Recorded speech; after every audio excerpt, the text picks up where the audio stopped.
Yo, salut à toi, j'espère que tu vas bien, bienvenue dans cette nouvelle vidéo. Donc aujourd'hui dans cette vidéo, on va voir ensemble quelle texture de tomate utiliser pour faire ces pizzas avec une base tomate. Alors ce qu'il faut savoir, c'est que des tomates, il en existe toutes sortes et il existe également toutes sortes de textures. Mais pour la pizza, c'est vraiment trois textures qui vont nous intéresser. Donc la première texture, ça va être le coulis de tomate.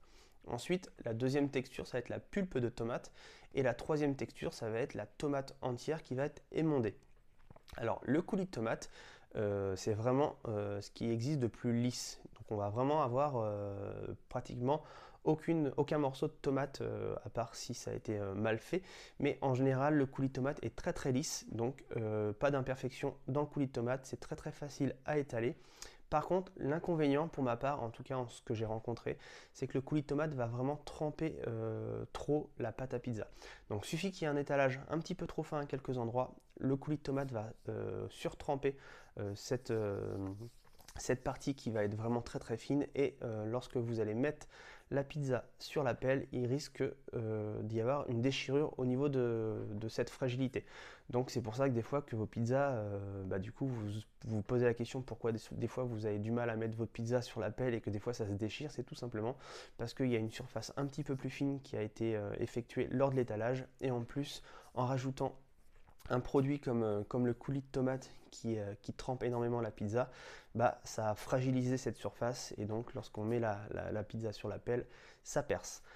Donc voilà le seul pour moi inconvénient du coulis de tomate. Par contre, c'est très très facile à étaler sur la pizza. Si vous avez vraiment beaucoup de pizza à faire, en tant que professionnel par exemple, il y a beaucoup de professionnels qui utilisent le coulis de tomate parce que c'est vraiment très facile.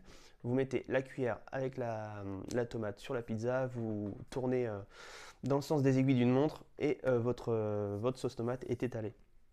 Ensuite, il y a la pulpe de tomate. La pulpe de tomate, donc c'est un peu comme le coulis de tomate, mais avec de la pulpe, donc c'est un peu plus épais. Donc c'est aussi simple à étaler et ça trempe un petit peu moins que le coulis de tomate. Donc ça c'est l'entre-deux. Si par exemple le coulis de tomate vous avez des problèmes avec, vous pouvez tester la pulpe de tomate, c'est vraiment sympa. Et ensuite moi ce que je préfère c'est de prendre des tomates entières qui sont émondées. Et donc on va venir les mixer soit à la main, soit avec un appareil style appareil pour faire de la purée. Et donc là on va avoir une texture beaucoup plus épaisse avec une mâche que l'on va retrouver lorsqu'on va mettre par exemple la base tomate sur la pizza. Par exemple si on fait une margarita, on va vraiment retrouver lorsqu'on va manger la pizza, bah, quelques morceaux de tomates. Et ça moi je trouve ça vraiment sympa, ça change de l'ordinaire, ça change de ce qu'on peut retrouver dans la plupart des pizzerias. La plupart des pizzerias, c'est soit coulis de tomate, soit pulpe de tomate.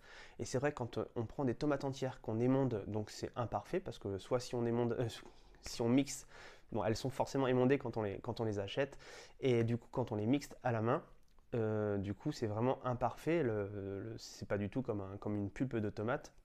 Il y a vraiment des morceaux qui sont plus ou moins gros à certains endroits et c'est vrai qu'on retrouve ça lorsqu'on goûte la pizza et c'est vraiment sympa. Moi c'est ce que je préfère et c'est ce que j'utilise la plupart du temps. Donc après au niveau des marques de tomates, c'est à vous de choisir. J'avais fait une vidéo là-dessus sur quelle tomate choisir et puis est-ce qu'il faut mieux choisir des tomates fraîches ou des tomates en conserve. Donc je vous laisse regarder la vidéo sur ma chaîne YouTube. Et, mais en tout cas, si vous aimez avoir un petit peu de mâche, moi je vous conseille de la tomate entière émondée que vous allez mixer soit à la main, soit avec un appareil qui mixe pas trop, parce que sinon on se retrouve avec un coulis ou avec une pulpe. Et du coup, vous allez voir, c'est vraiment sympa. Moi, c'est ce que je préfère.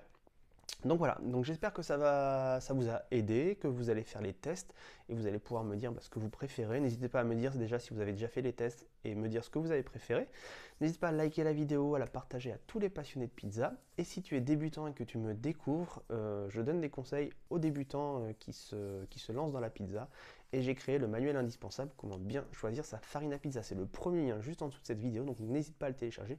Tu vas apprendre plein de choses pour bien choisir ta farine à pizza si tu débutes. Donc je vous dis à demain pour une nouvelle vidéo. Ciao ciao.